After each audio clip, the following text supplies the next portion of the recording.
早喺16年前，2009年12月13日嘅2012榮耀盼望第一篇，日華牧師已經透過 The Simpsons Code 警告，蜜蜂將會持續群死，導致全球糧食短缺同埋饑荒。正如愛因斯坦嘅名言，如果蜜蜂喺地球上消失，人類最多只能夠再活4年。呢個咩括咗之後呢，下一段我哋睇到乜嘢？又係彭斯同埋蜜蜂，咁下一個呢就係蜜蜂，即係話呢，佢咩咁就係蜜蜂，咁啊即係話佢會毀滅蜜蜂。所以呢兩段睇到啦，美金喺2月4號開始唔值錢啦，而下年嘅2月開始呢，全球蜜蜂就會最後嘅一批呢都會絕咗種啦。點解呢？因為你話，咦，蜜蜂死亡咁會點啊？因為蜜蜂一死嘅話呢，一饑荒嘅話呢，全球人類最多嘅國家咪最大經濟壓力咯。咁中國呢？中國自己都唔夠食㗎，你知唔知啊？中國自己都唔夠食㗎，嗰啲食物。如果饑荒嘅話，佢受嘅壓力係最大嘅。咁而事實上我都講啦，愛因斯坦都講啦，如果蜜蜂死晒之後4年裏面，人類就完全消滅㗎啦。當然啦，你會睇到呢啲精英嘅啲人，佢哋其實已經喺地下城儲足10年以上嘅食物啦。自呢篇信息發佈之後，全球各地果然持續出現蜜蜂大規模死亡嘅反常現象。透過 The Simpsons Code 嘅警告，可以明顯睇出呢一切係幕後掌控世界嘅精英早已預料以及悉心部署嘅精密計劃。僅5個月之後，2010年5月2日，美國公布數據，超過1/3嘅蜂群未能夠捱過寒冬，出現蜂群衰竭失調症跡象。單係美國已經有超過300萬隻蜜蜂死亡，全球更超過數十億蜜蜂消失。養蜂業權威資料中國蜂業顯示，加拿大魁北克省約 40% 嘅蜜蜂消失，美國西岸約 60% 嘅蜜蜂消失，東岸更高達 70%。印度、巴西、德國、瑞士、法國等多國亦都相繼出現類似現象。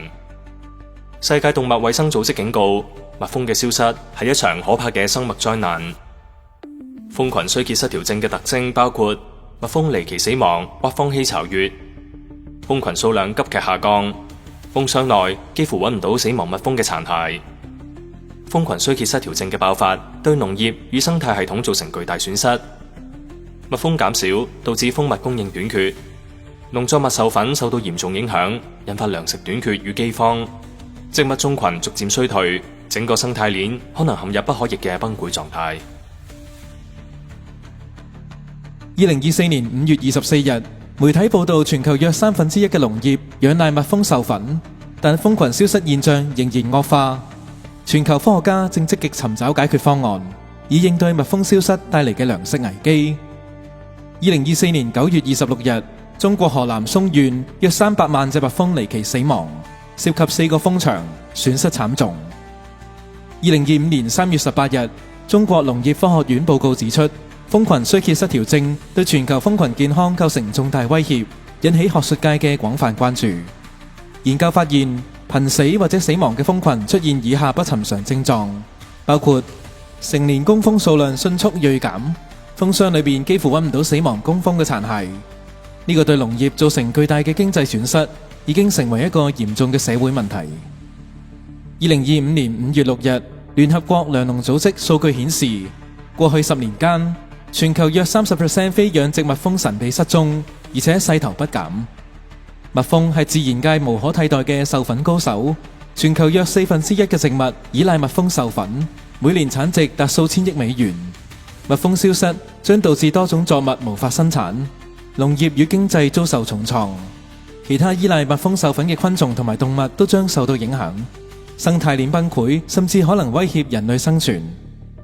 然而，全球嘅蜜蜂仿佛打通咗某種共同暗號，開始集體出逃，一去不返。呢啲蜜蜂究竟去咗邊度呢？如果有一日蜜蜂完全從地球上消失，後果將會點樣呢？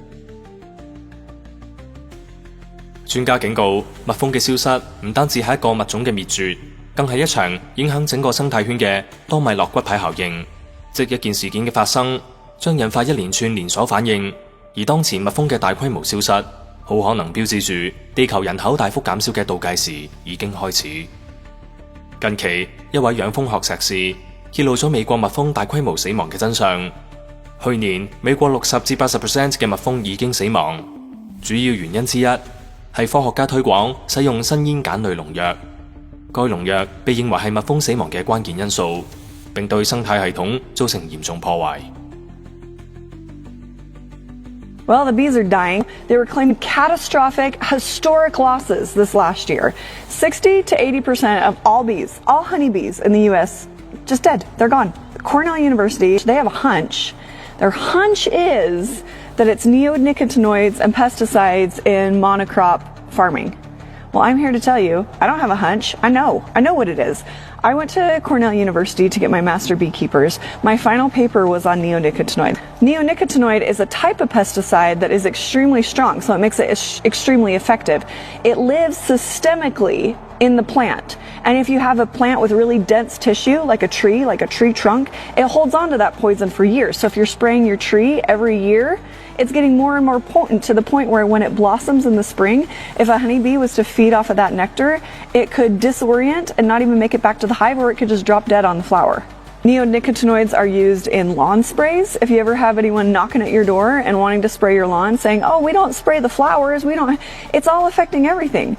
It gets in the groundwater when the farmers spray their crops, and this is one of the main reasons that the monarch butterfly migration is depleting. It's because of these neonicotinoids. But of course, it's super effective, so people are going to be using it. You have a green lawn, you have beautiful trees, like why not use it?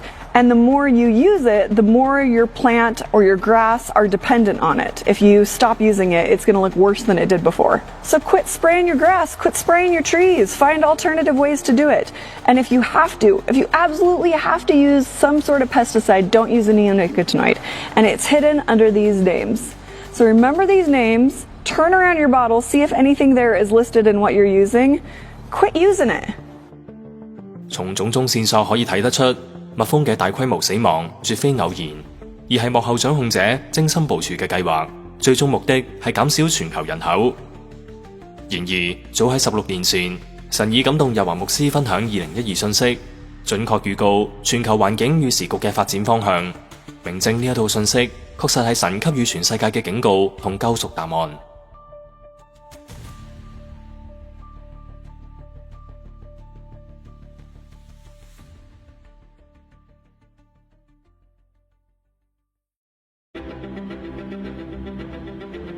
上星期，日華牧師繼續分享2025時局分析號外篇。日華牧師分析，特朗普同埋小羅拔甘迺迪可能正係無依人嘅代表，佢哋而家所做嘅正正就係吹角，就好似吹角節中嘅兩位長老，藉吹角喚醒並且總結時代嘅結局。或許半年之後我哋就會被提，而佢哋則係會以無依人嘅身份完成剩低嘅總統任期。其中一個線索係啟示錄提及，無依人被殺之後，世人會互相饋贈禮物。現時佢哋嘅任期先至係短短幾個月，已經引發大型反對示威。若果佢哋再做3年半，憑佢哋嘅知名度，假如被殺，世人真係可能會互相送禮慶祝。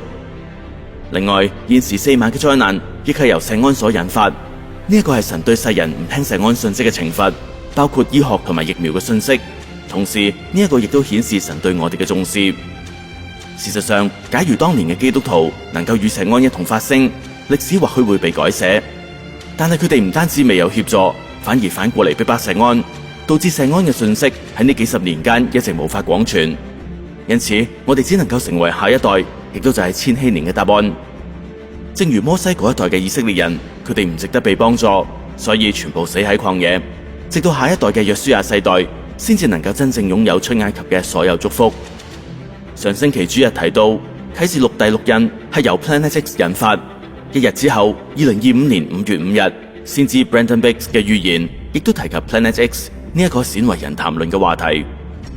日華牧師上星期嘅分析源於日本嘅預言，指向7月5日將會發生災難，可能係一顆大型人造衛星墜海，加上核彈爆炸，應驗咗星辰如同無花果樹被大風搖動，落下未熟的果子。因為天上嘅星辰並非懸掛於我哋嘅穹蒼之上，無法墜落地面，但係人造衛星卻係懸掛喺地球引力裏面，確實能夠好似無花果一樣掉落。此外 Brandon Biggs 提到 Planet X 嘅臨近，由夏天開始氣候會出現轉變，影響天氣、飛鳥、地殼活動，並出現星宿異兆、太陽變暗，甚至隕石墜落大西洋。呢一啲正係第6印所描述嘅災難。預言中仲提及小獅子嘅興起。正係上星期主日新歌 Rise 嘅名字，同時亦都提到耶利米書，同樣印證上星期嘅主日內容。對於7月可能發生嘅災難，日華牧師分析，眾多預言嘅出現，正係神留低嘅憐憫同埋恩典。透過先知嘅提醒，更多人有機會避過災難，甚至信主成為無依人。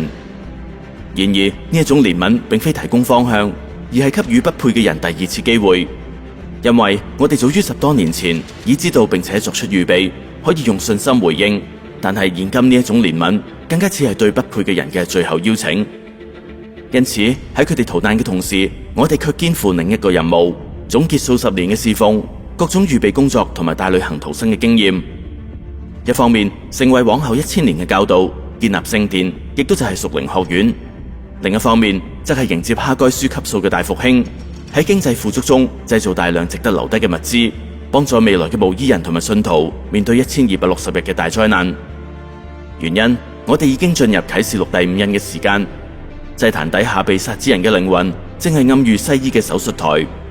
全球嘅西醫同埋新冠疫苗已經導致1/4人喪生。現時新冠疫苗嘅醜聞不斷爆出，唔單止證明佢哋無效，甚至顯示其致命性。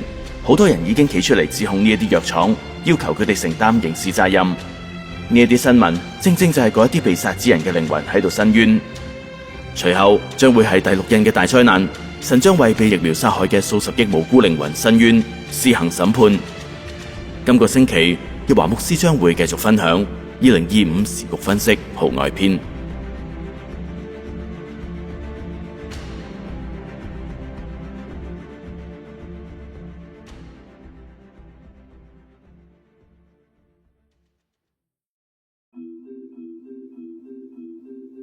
半年前，於2024年11月3日首播嘅精華短片《新冠疫苗危害健康 +5》當中，首次向大家分享 mRNA 新冠疫苗暗藏可以自我組裝，並可以透過 5G 網絡遙控嘅納米機械人。同時，神亦以1日不偏差嘅周數666以及颱風摩羯嘅共同信息，印證牧師於信息中嘅驚人定論。mRNA 新冠疫苗當中嘅納米機械人，正係敵基督收音嘅前半部分。喺呢一段精華短片當中，我哋仲提到早於15年前嘅2009年12月30日 Jesse Ventura 曾經喺節目當中訪問一位畢業於紐約愛因斯坦醫學院嘅身心精神科醫生 Dr. Rima Label。 當年佢已經準確預告2020年將會出現一場計劃性疫情，目的係推動全球大規模疫苗接種，而2020年正係新冠疫情開始嘅時候。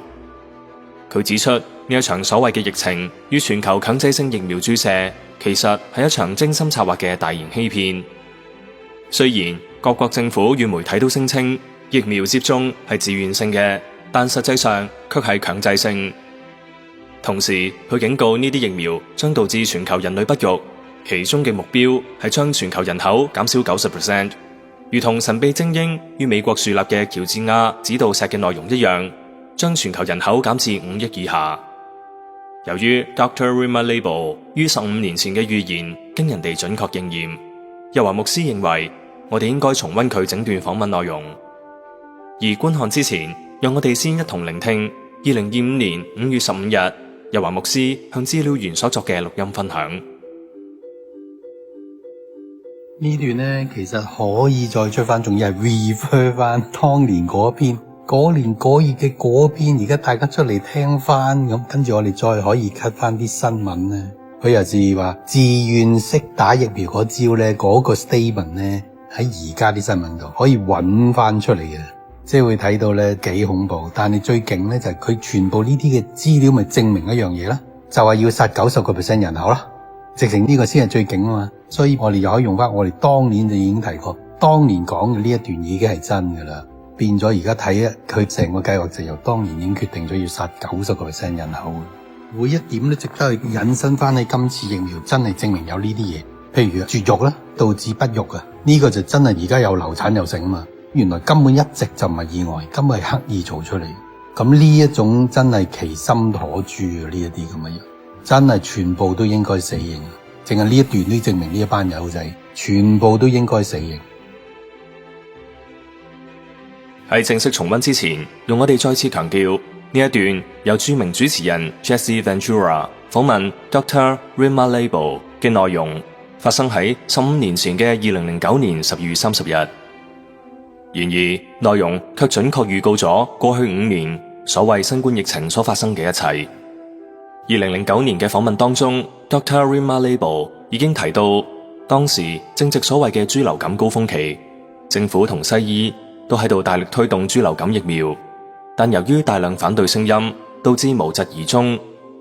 然而，當年嘅事件其實只係2020年新冠疫情嘅演習。2020年開始嘅新冠疫情當中，我哋見到政府同西醫極力推動全民接種新冠疫苗，儘管口頭上聲稱係自願注射，但實際上卻透過一系列措施迫使全民接種。例如實施疫苗通行證，冇針紙嘅人唔能夠返學返工，冇辦法進入商場、街市、超市甚至醫院。對於一般無知嘅市民而言，呢啲措施根本等同強制接種。2009年嘅訪問當中， Dr. Rima Label 已經提到，世衛自1974年起致力研究一種能夠使人永久絕育嘅疫苗。然而呢一項計劃喺新冠疫苗推出之前從未實現，直至全球推行新冠疫苗接種之後，大量孕婦流產嘅現象卻係相繼出現。例如2024年11月17日，新冠疫苗危害健康 Part 7當中提到，堪薩斯州總檢察長科巴克向輝瑞提出訴訟，指佢哋作出虛假陳述，違反堪薩斯州消費者保護法。訴訟指出，自2021年初疫苗推出之後冇耐，輝瑞就隱瞞咗包括流產在內嘅妊娠併發症以及心肌炎、心包炎之間嘅相關證據。科巴克聲明，喺美國人需要真相嘅時候，輝瑞發表多項誤導性聲明，以欺騙公眾。輝瑞聲稱疫苗對孕婦安全，但2021年2月，輝瑞已經掌握咗458名孕婦喺懷孕期間接種疫苗嘅報告，其中超過一半孕婦出現不良反應，超過1成流產，而且好多流產發生喺接種後嘅幾日之內。2020年10月，輝瑞內部針對懷孕老鼠嘅研究資料已經顯示，疫苗可能導致不孕、流產同埋死胎。2009年嘅訪問當中 ，Dr. Rima Label 已經提到疫苗當中含有角沙希，而2024年9月29日，新冠疫苗危害健康 Part 1當中，亦都提到疫苗當中嘅角沙希可能係導致波斯灣戰爭症候群嘅原因之一。根據維基百科嘅資料，角沙希被加入疫苗當中，可以大幅提高疫苗嘅作用，但同時亦都伴隨嚴重嘅副作用。科學家喺實驗當中為老鼠注射角沙希之後，發現老鼠患上咗免疫系統疾病。由於角沙希對人類安全構成潛在威脅，英美政府規定人體注射角沙希屬違法行為。2009年嘅訪問當中 ，Dr. Rima Label 已經提到，全球強制疫苗注射係一場種族滅絕嘅大屠殺，目的係消滅地球上90%人口，將人口減至5億以下。而過去5年之間，已經有明確嘅證據顯示，全球死亡人口超過10億。同時，啟示錄亦都預言，喺主耶穌再來之前，全球人口將減少至原來嘅1/10。2009年嘅訪問當中 ，Dr. Rima Label 已經提到，疫苗嘅目的並非防止病毒傳播，相反係要加速病毒嘅擴散，令所有接種者成為帶菌者，而且更容易受到感染。而早喺4年前，2021年3月21日嘅精華短片 Webbox 作者 Cliff High 對於新冠肺炎疫苗的分析當中，亦帶出 Cliff High 提到一個現象：接種新冠疫苗之後，雖然接種者冇病徵，但係卻會透過空氣散播病毒。後果係為咗保護其他冇接種疫苗嘅人，呢啲接種者於往後嘅日子一生都要戴住口罩，以防止將病毒傳染俾其他人。呢個係一個從未出現過嘅現象，亦完全印證 Dr. Rima Label 喺2009年嘅預測。2009年嘅訪問當中 ，Dr. Rima Label 已經提到，未來疫症爆發嗰陣，政府會將冇接種疫苗嘅人關入去集中營。到咗2020年，隨住全球爆發所謂嘅新冠疫情，各國政府嘅行動之一就係建立方艙醫院，如同集中營一樣，將確診者集中隔離。另一方面，早喺28年前1997年出版嘅書籍《2025年美國與全球社會的情景重塑》，已準確預測咗今日科技同社會嘅變遷。書中提到，到咗2025年將會出現快速變異嘅病毒疫情，正係過去5年裏面爆發嘅新冠病毒以及基因疫苗對應新冠疫情裏面推出嘅 mRNA 疫苗。此外，書中仲提及智慧身份證，呢個正係香港以及全球多國10多年前已經推行，內含晶片嘅智能身份證。例如，美國剛喺今個月2025年5月7日起，強制所有旅客必須持有符合 Real ID 規範嘅證件，先至能夠搭乘國內航班或者進入某啲聯邦設施。Real ID 係美國智能身份證，將個人資料、牌照、身份證、醫保等各種私隱數據集於一身嘅晶片卡。書中預測嘅 DNA 數據庫追蹤技術，亦正好對應現今能夠利用 5G 無線網絡追蹤接種 mRNA 疫苗個體嘅技術。呢啲內容，日華牧師都曾經喺主日信息裏面分享過。人工智能亦係書中嘅重要預測，如今已經成為過去2年嘅全球最熱門話題，同時仲包括智能家居嘅廣泛應用。更令人驚訝嘅係，書中預測2020年人們將會在家工作，甚至提到全球性疫苗接種計劃。從呢啲例子可以充分證明，世界嘅發展並非隨機，亦唔可能係偶然，而係由一群全球精英喺背後精心策劃同推動，目的係將全世界推進啟示錄7印嘅劇情。此外，仲有一個有趣嘅共同信息，書中列出嘅第一版出版日期係1997年2月，但係 Amazon 顯示嘅出版日期竟然係1996年9月1日。呢一日唔單止係日華牧師嘅生日，更係1996年雙氧水事件發生之後，日華牧師過嘅第一個生日。呢個係咪意味住書中描述2025年全球嘅社會情景，包括受孕晶片、疫苗以及人類被 AI 同網絡全面監控等，其實正係香港同全世界喺雙氧水事件之後群起逼迫日華牧師同石安教會所帶嚟嘅審判呢？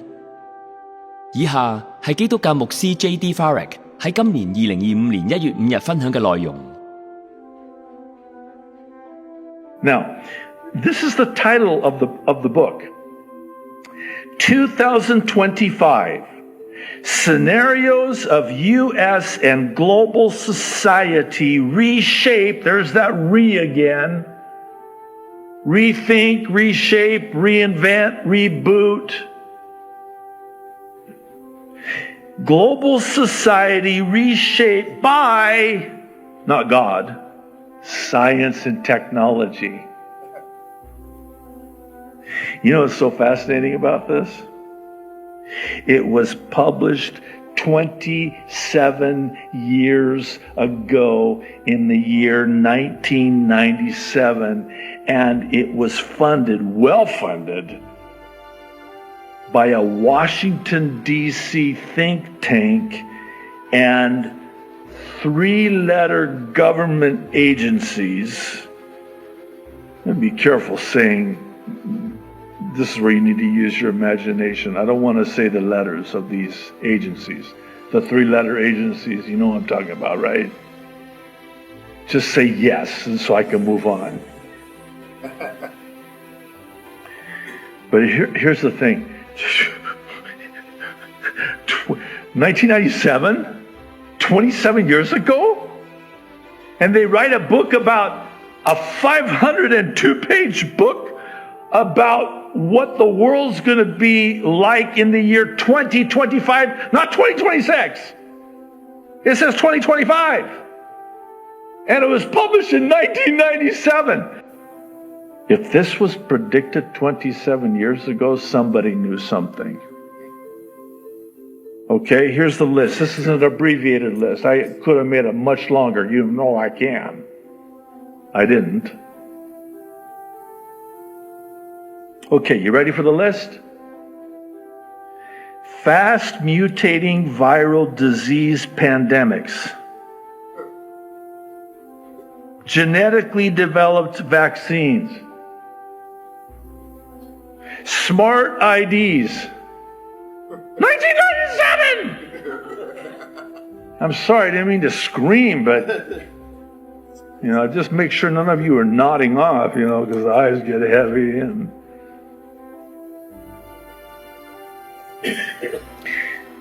DNA database tracking. DNA chips. Get this one.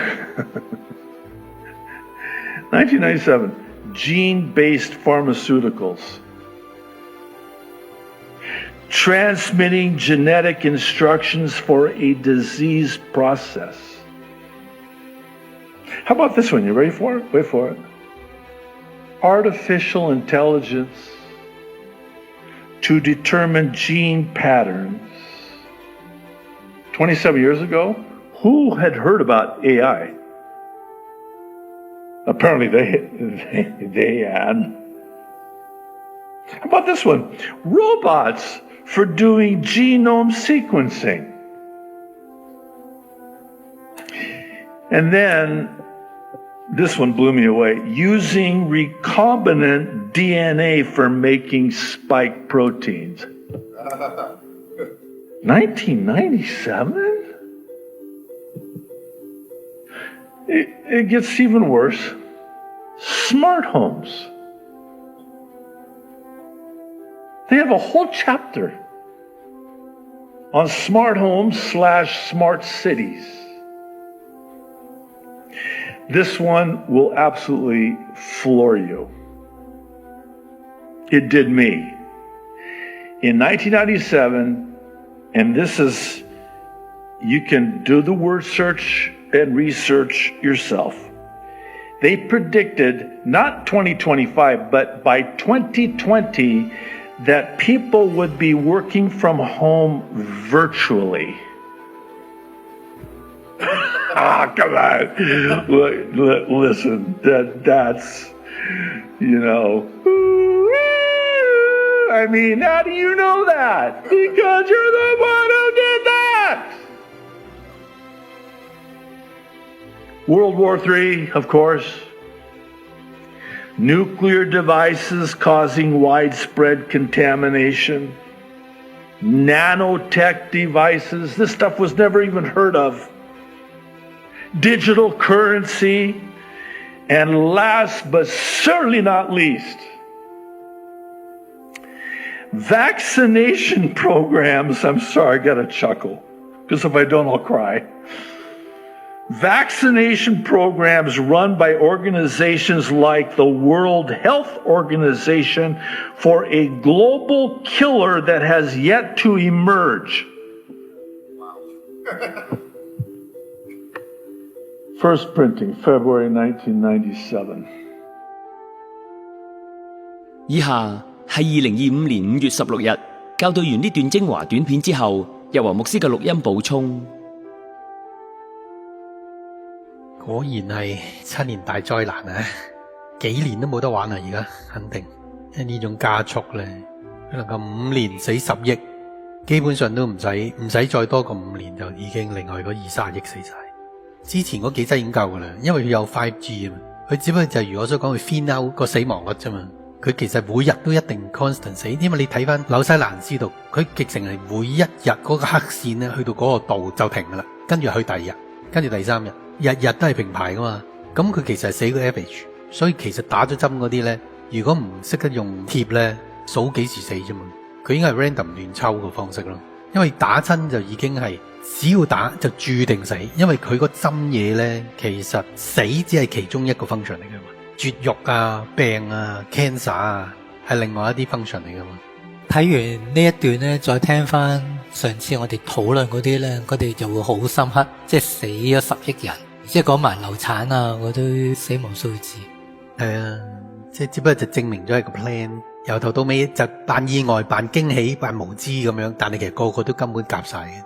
嗱，其實你能夠想象一樣嘢先，如果我要殺咁多人，就算一個鄉鎮、一個城市嘅，佢係黑社會，佢要報仇要殺人嘅話咧，其實成件事能夠冚得住咧，最先咧，你能夠控制到就一定係法官，一定係嘅，唔使諗。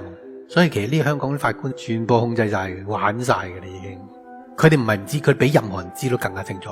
包括美國嘅法官，冇可能你唔追查，冇可能你全部下下事件你一件兩件你都可以唔知，但你咁多件你都能夠冚得住，一定係有監管法律嗰班人喺度做住。如果唔係冇可能，因為你殺一個人都追到你摩洛哥咁遠啊 FBI， 你冇理由可以死咁多人，件事可以一條龍咁暢通，中間冇破綻，冇可能噶嘛。你最大嘅破綻就係真係有咁多人死啊嘛，而死嘅理由全部一致噶嘛，同埋係 non-stop 啊嘛，咁冇可能冇當局去追查呢件事啊，冇警力去調查呢件事啊。就算冇警力啊，咁都有法官去喺審判呢啲嘅訴訟裏邊都會企喺你嗰邊噶嘛，冇嘅，全部都冇嘅。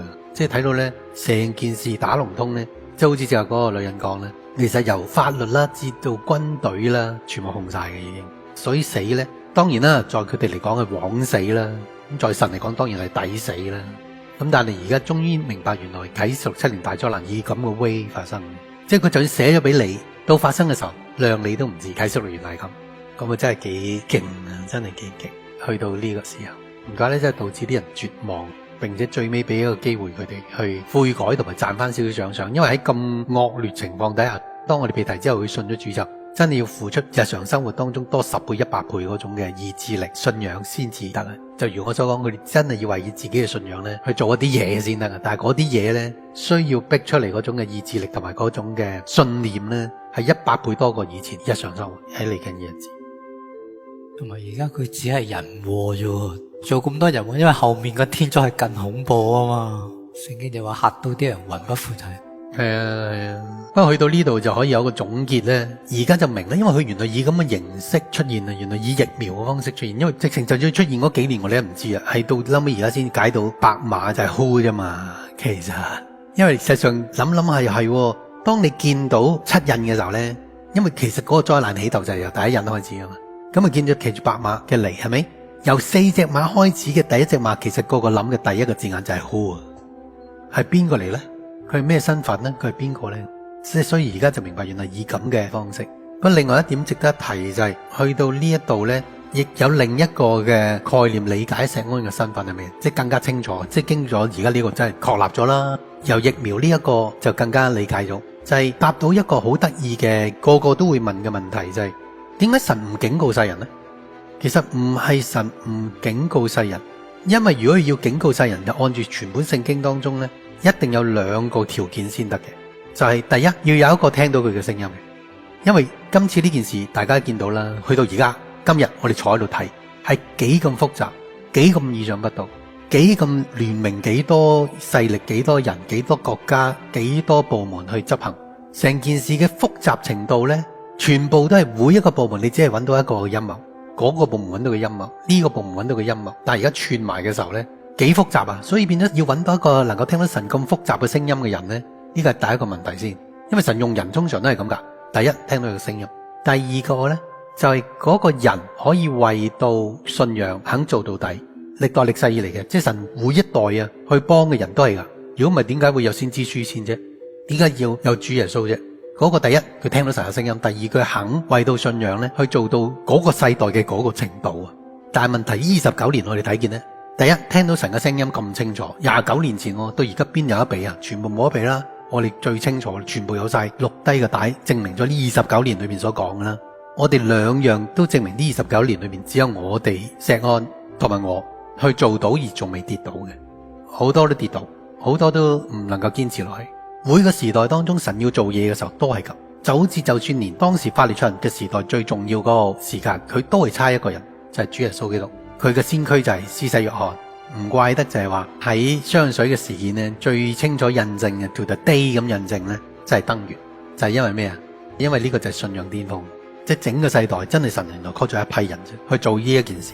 因為其他你睇翻佢哋嘅事件呢，都係碎件嘅，但我哋係整體性一路貫通呢，睇到去到行到今日，而並且仲要呢，行到今日啊，都得我哋教會整體去避開呢一個疫苗，避開呢個死亡嘅，其他都叮嘅，即係唔單止信仰已經叮咗啦，再加埋疫苗啊剩啊呢啲，其他教會唔使諗啦，即係全部都唔死都一身散啦，好多教會都少咗1/5、1/4人之外呢，剩翻嘅4/5都等死嘅啦。因為我哋留意嗰段片呢，個訪問當中，嗰個女人直成係講清楚呢個疫苗係殺90%人嘅，即係個疫苗已經係冇得掹嘅啦。打咗上身之後，即係嗰啲唔識得好似我哋咁教嘅嚟用尼古丁貼啊呢一啲呢，只不過係每日等住死咯。點解？因為佢已經喺呢3年裏邊已經揾到一個同埋設計到同埋擴展到呢一個 average 能夠應付每日嘅 average， 咁然後佢就照每日嗰個 average 去整死嗰啲人，應付得到啊！喪禮應付得切啦，葬禮應付得切啦，焚化爐都應付得切啦，用咁嘅方式咯。而家全世界喺度 run 緊，但係呢個已經係遠遠拋離以前疫苗之前嘅死亡率噶啦，已經。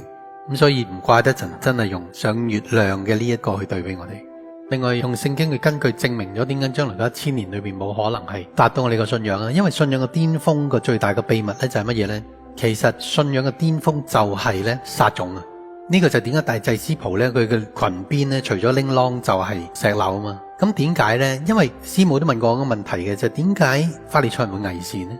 點解每一代當中都慢慢會變成偽善嘅？天主教慢慢變成偽善。咁信義會咧都係慢慢變成偽善，浸信會慢慢變成偽善，一路落去。點解呢？因為只有一種嘅信仰咧係脫離咗偽善噶嘛，就係撒種，就好似農夫咁，佢掟咗粒種子喺泥土，你見唔到，你唔係憑眼見，而並且就係話撒種本身就唔係求回報噶嘛。我哋俾咗出去嘅時候，我哋都唔係希望嗰人回報翻俾我哋，即係我哋施恩俾嗰人，教嗰人，付出佢俾人，去為着嗰人去着想咧，都唔係諗住由佢哋回報，我哋諗住係神回報啊嘛。但係每一代咧，當佢哋成功咗之後咧，佢哋唔係用撒種嘅方案嘅話咧，就係諗住用自己血氣賺取。嗱，巴蘭就典型係用自己血氣賺取啦，借助神嚟做噱頭嘅方式去賺取佢哋嘅名譽地位啦，而唔係將佢哋白白得嚟嘅白白捨去噶嘛。如果白白捨去，邊有而家多 mon 啊，邊有大鏈啊，邊有囂喪啊，乜都冇晒啦，然之後真係都冇晒啦，淨係有石安嘅到時。點解？因為我哋就真係唔使收錢底下係要不斷送出噶嘛。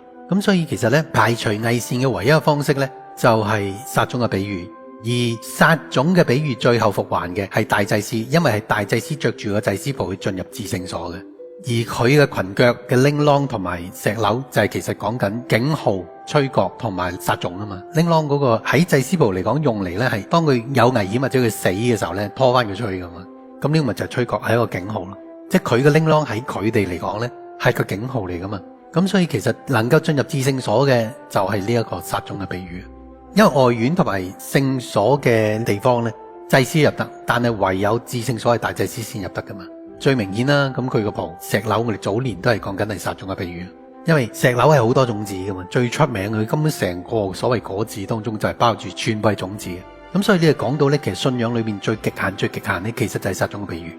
因為唯有撒種嘅比喻先至可以脫離到偽善嘅。因為法利賽人佢為咩做啫？咁啊為人做咯，為人哋俾佢榮譽地位去做噶嘛。但係你睇到我哋教會咧，唔介意人名譽地位嘅。如果我哋介意名譽地位，神早就唔做我哋而家做緊嘅嘢。差唔多你做緊嘅每一樣嘢，我哋講緊每一樣嘢啊，都得罪無數咁多人噶嘛。但係卻使到我哋喺呢個時代當中最受保護、最成功。但我哋嘅信仰係嚟自神，我哋嘅保護都係嚟自神。所以變咗呢一種在神眼中咧，大祭司呢個信仰咪就係信仰巔峰啦。所以變咗我哋開始行呢條路咧，神帶領直成在人嚟講係走歪啦，我哋看就直走在時代嘅尖端咧。就係29年前講雙約稅，而家你睇翻，而家都係追翻4794，都係追翻當年我講嘅呢套信息，亦係印證咗咧，就係冇錯啦。呢個就真係信仰巔峰，即係去到而家件事發生就睇到，我哋直情係好似如有神助底下，都唔係知道晒全件事底下咧，避開晒呢一啲問題，但係咧出邊嗰啲就全部收晒工。咁所以呢一個就係點解喺千禧年嘅人係冇辦法做得到，因為佢哋唔會再有撒種嘅比喻呢一個級數。因為如我所講，佢哋已經唔能夠好似我哋咁信啦，因為咁多唔肯定，咁大嘅黑暗。但係佢哋嘅時代就艱苦啫，就唔係話有一個累積1,800年嘅一個黑暗時代嘅降臨。佢哋反而有一個所有答案都打開晒啦，所有秘密都由錫安揭開晒啦，神就淨將呢啲嘅信息送到喺佢哋嘅手上，咁開始呢個千禧年噶嘛。呢個係其中一樣嘢，係佢哋千禧年嘅時候冇可能做得翻我哋嘅呢個級數，就因為我哋其實喺代表咗人類歷史最後結束嘅信仰嘅巔峰呢，就係呢個級數，而佢哋永遠都做唔到呢個級數。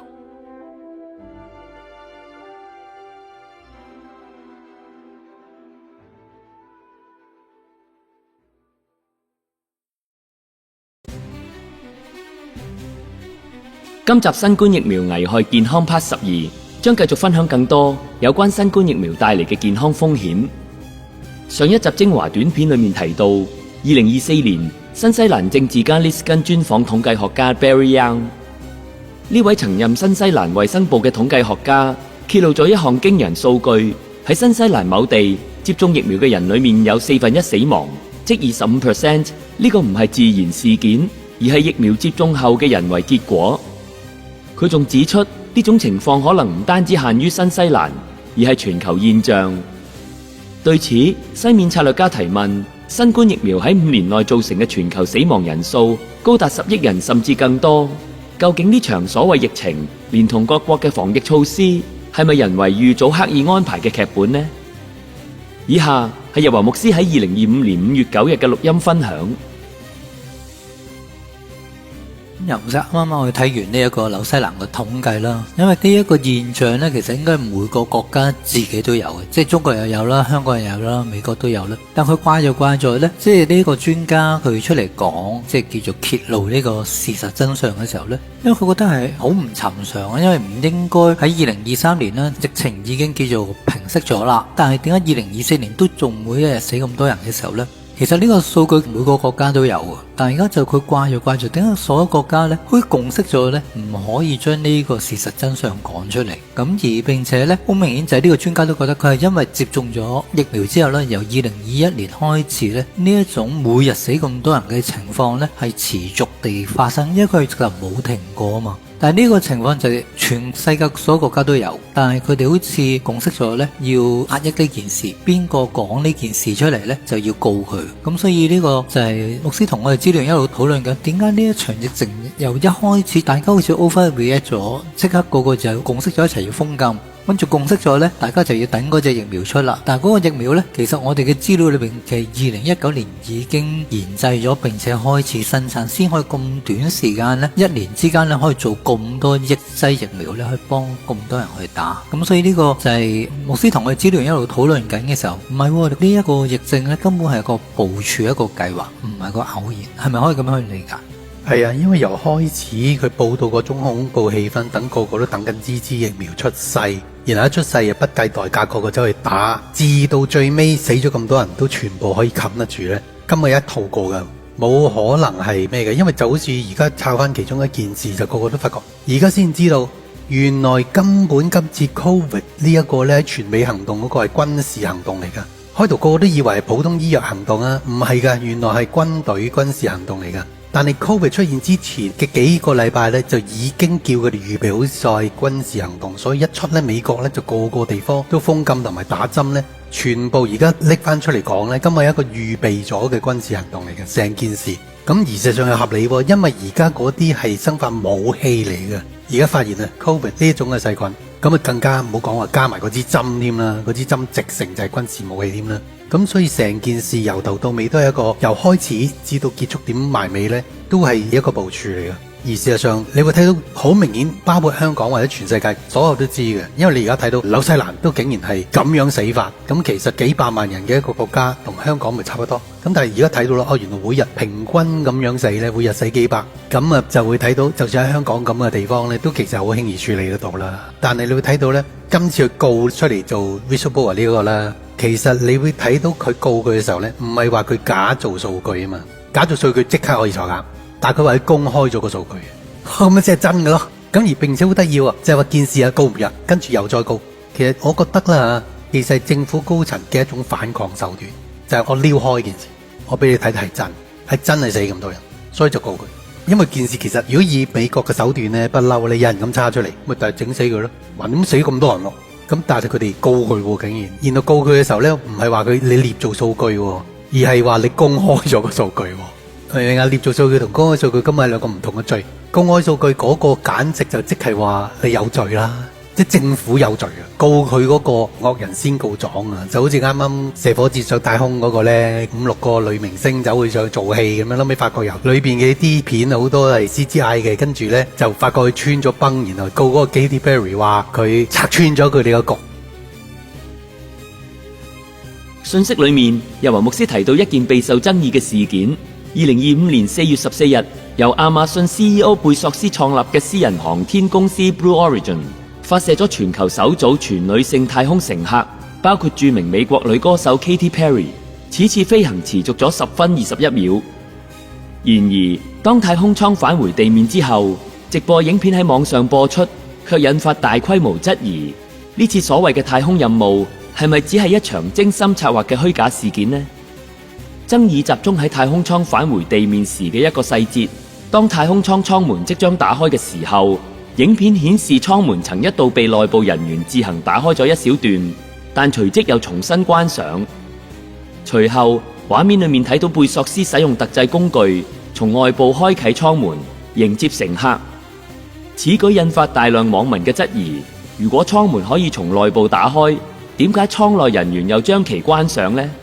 又點解貝索斯必須假裝用特製工具再次從外部打開艙門呢？無怪乎好多人都質疑呢次所謂嘅太空任務根本係一場預先錄製嘅電影而已。以下係有關事件嘅新聞報導。The all-female flight starring Katy Perry and TV personality Gayle King on board Bezos's six-seater Blue Origin could be described as a roaring success, lasting a total of 11 minutes. But it's this moment that's caught the attention of conspiracy theorists. The hatch opening from the inside, minutes before Bezos uses a tool to open it. Here's the audio. She didn't really close it again. The argument online is that a pressure-proof hatch shouldn't be able to open so easily from the inside. 而家讓我哋返到早前，日華牧師喺2025年5月9日嘅錄音分享。佢諗住製造一個歷史上最精彩上太空嘅一個 sales 啊，即係 sell 俾人哋去可以有錢佬一齊上太空啊！但你拆穿咗，所以而家告佢要賠幾多千萬，咁黐線，咁你惡人先告狀，你想呃晒全世界，而家人哋拆穿你，你就要人哋負責任，即係你諗下，真係惡人先告狀啦。咁但係呢個人就真係唔知佢失智啊，定係做埋呢啲咁嘅嘢。咁你都唔使做啦，即係擺到明，原來一路講嘅全部上太空都好嚴重有問題。NASA 根本嗰種上太空其實係好嚴重有問題。就如我所講，佢只能夠用7個管道去到月球，從來都唔係真係人類可以穿透到範愛倫帶呢個輻射，從來唔得。今次呢一個又係啦，即係政府告佢又係啦。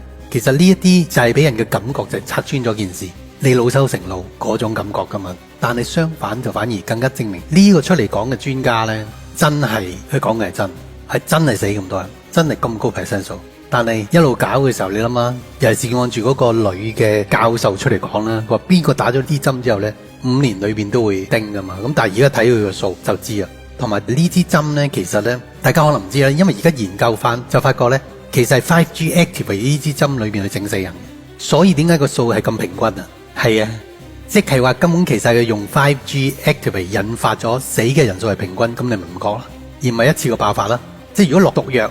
咁你可以有證有據，但係打一支針咧，佢呢個就證明咗嗰個嘅爆出嚟其中一個 whistleblower 咧，就講緊咧就係話呢支針裏邊嘅納米機械咧係用 5G activate 佢開始殺人嘅，所以佢嗰個數據就更加證明呢一個都市傳說係真嘅。信息裏面，日華牧師再次提到 5G 無線網絡可能帶嚟嘅危險。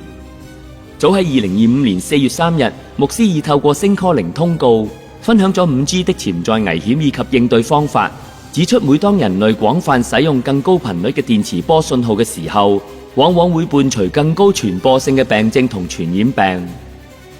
例如1920年第一個電台節目播出，紅旗爆發西班牙流感大流行，導致全球2000萬人死亡。1979年第一代1G 手提電話網絡推出，1980年代出現 A 型流感病毒 H1N1。1991年2G 數碼加密無線電話推出，1991至1994年間爆發第7次霍亂大流行。1998年3G 流動電話網絡面世，同年爆發禽流感同 A 型流感大流行。2003年3G 網絡普及全球，同年出現 SARS 病毒以及再次爆發禽流感疫情。2009年瑞典推出 4G 流動電話網絡，同年爆發豬流感 H1N1 全球大流行。2019年比 4G 網絡快10倍，輻射強度高300倍嘅 5G 網絡面世，隨後發生史無前例嘅新冠疫情大流行。而家讓我哋返到早前，日華牧師喺2025年5月9日嘅錄音分享。因為你睇到係好平均嘅。佢唔好話突然間有幾日飆到咧天方夜譚咁高，而係咧你睇到齊頭嘅傳播，即係話根本佢係按住區域去 mark 呢啲人，或者點解可以按住區域去 mark 人嘅咧？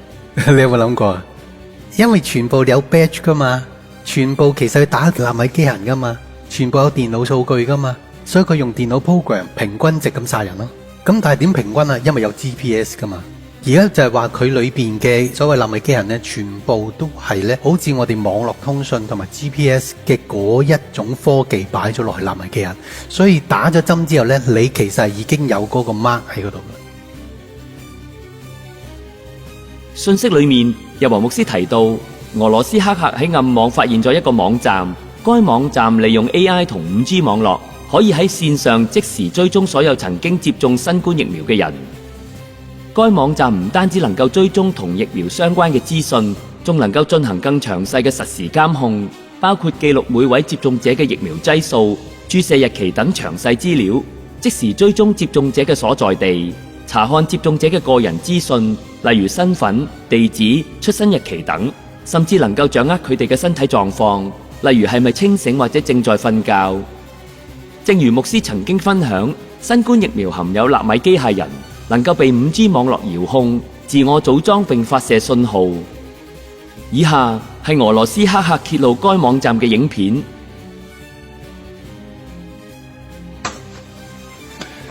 Ребята, всем привет. В общем, ситуация такая, то что мы знаем то, что наше правительство занимается такими вещами, как массовая вакцинация. Вот, и не все так,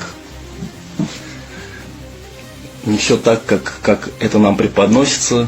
И вот недавние новости, то, что база вакцинированных вакциной «Спутник Ви» отечественной утекла. Вот. Я рылся несколько дней в Даркнете, вот. Соответственно, нашел эту базу. Вот. Она в открытом доступе, там через сеть Tor ее можно получить. Вот. И я решил проверить, а есть ли у нас, есть ли в этой базе кто-то из моих друзей, кто вакцинировался. И я нашел для себя там, всех моих друзей, кто сделали прививку «Спутник Ви». И вот я сейчас вам покажу на примере Леши. В общем, я сейчас подсоединяюсь по данным, которые я оттуда получил, на сервер. То есть я сейчас буду подсоединяться, по сути, к Лехе, да, потому что этот МЦСТ-чип, он сейчас находится в кровеносной системе Лехи.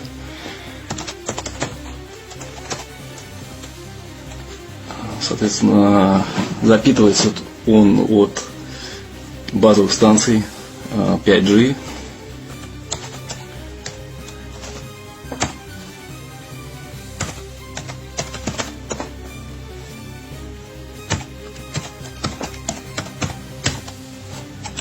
Сейчас мы посмотрим, что мы можем увидеть. Так, что-то я неправильно сделал. Ну, конечно же, домен.ру. Да. Так. Паспорт. Лех, я поменял паспорт на твой сервер, который, в тебе, соответственно, установлен. Я поставил простой и запоминающийся StarCraft. Вот, и, соответственно, вот мы оказались на этой машине, к ней подсоединились, соответственно, смотрим. Здесь есть такая утилита «Спутник Ви Control». Она показывает всю информацию о вакцинированном. Сейчас идет сбор статистики и всей остальной информации. Сейчас дождемся. Вот, да, что она нам показывает. Соответственно, вот вы сами все можете увидеть. Имя, день рождения, адрес, текущая позиция, координаты, широта, долгота. Сейчас Леха спит, да, потому что сейчас 3 часа ночи. Вот, он первый раз вакцинировался 22 февраля. Затем в марте была вторая прививка. Это адрес, где он, видимо, вакцинировался. Ну и вот самое интересное. firmware date, и вот CPU info, вот то, что, собственно, по новостям и говорили. Вот она, Эльбрус 2К архитектура, E2K машин, вот он, Эльбрус E2K, E2C+.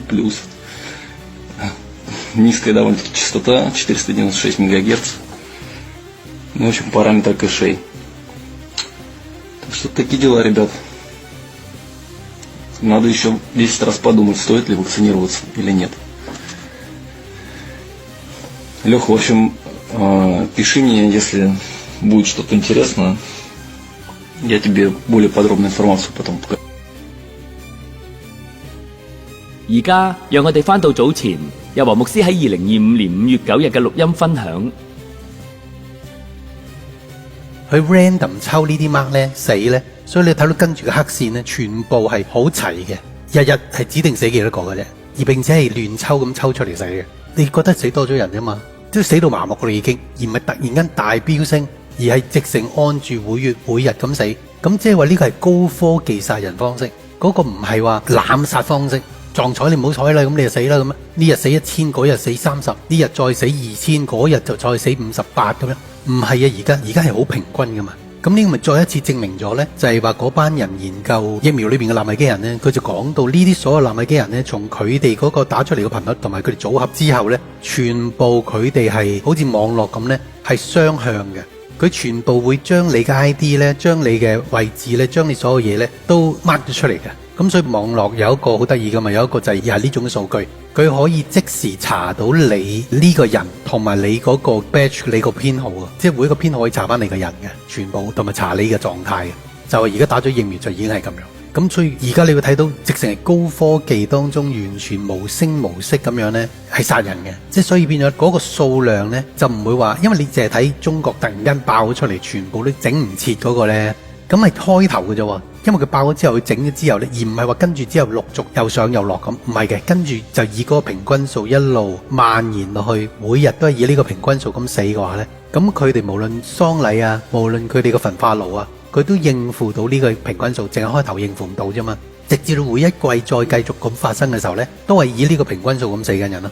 但係呢個死嘅人數係導致到全球所有城市出嚟嘅數都係負增長㗎嘛，而家話。所有城市喎，就係因為呢支針之後，咁所以你就睇佢嗰啲黑線呢，就唔好諗住係就咁睇下算。其實裏面已經證明咗好多，而家從唔同 angle 去查呢支疫苗，有啲係查佢嘅毒性啦，譬如蛇毒啦，有啲就查佢係寄生蟲蛋咧，裏面又有啦，有啲就查佢咧裏面 mRNA 佢改咗你嗰個 DNA， 導致到你 DNA 不斷製造次蛋白啦，有啲人發覺咧裏面竟然有埋咧 HIV 喺度嘅，就係愛滋病打咗落去嘅，咁然後亦有人去查翻咧。就係嗰個納米機械，而個納米機械去查之後呢，當然咧而家發現呢，我哋用尼古丁可以解決啦，但係亦有人去查翻呢，用 5G 呢，就發覺 activate 到所有呢一啲嘅納米啊。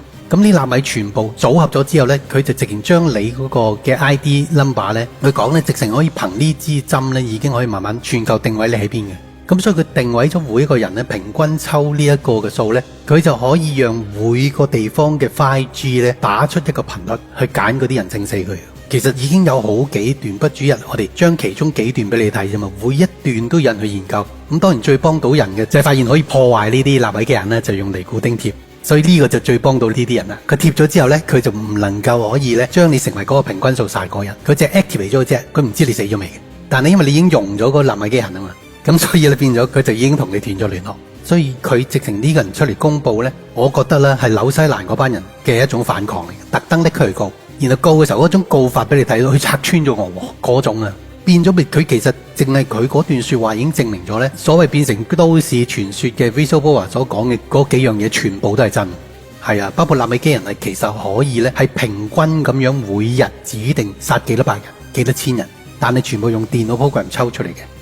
任牧師其實係上年9月8號啦，牧師因為睇咗段資料就俾咗資料員即係我哋尤其是 Benny 啦，咁再 check 翻嗰段 video 就講原來疫苗裏邊係有納米機械人啊嘛，即係呢個當時對牧師同埋我哋講係意想不到嚇，依然疫苗裏邊有納米機械人喺度。咁所以跟住上年我哋有機會有一個實體嘅主日聚會啦，即係10月6號嘅時候呢。咁所以當時牧師都嘗試我哋做咗個叫做全教會嘅統計啊嘛。咁但係 Benny 一路都講啦，本身嗰篇呢其實應該出嘅時候就應該出納米機械人嘅，但因為實體聚會啦，即係喺人哋嘅地方呢，就唔係咁方便出呢個資訊啦。但係結果到我哋出真係裏邊有納米機械人嘅資訊嗰篇主日就竟然就係印證翻摩羯咗啊嘛。因為呢個當時對牧師同埋支聯都覺得好震撼，就哇原來對應翻就係嗰個受印，因為神原來一路做咗個佈局咧，係預咗我哋咧係會有一次實體主日嘅。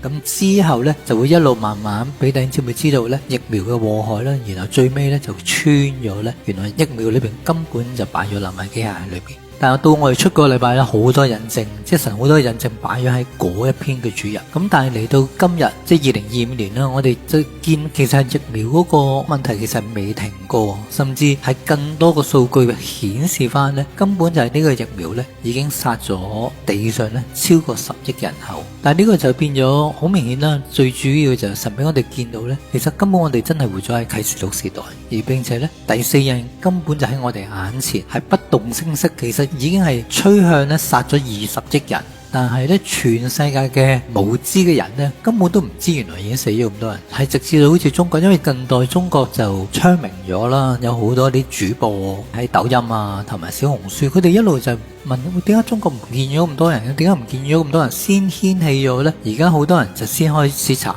唔係真係唔止中國，其他好多地方即係歐洲啦，好多地方咧。其實都冇咗好多人，咁呢個就先讓我哋而家嚟到呢一刻嘅時候，先發覺原來我哋已經係見證緊第四印完全應驗嘅時候，係咪就係呢一個就係即係點解神一路證明呢？錫安係4794，因為4794就係牧師當時就講疫苗設計出嚟就係為咗殺人，咁係咪呢一個就我哋咁樣去理解？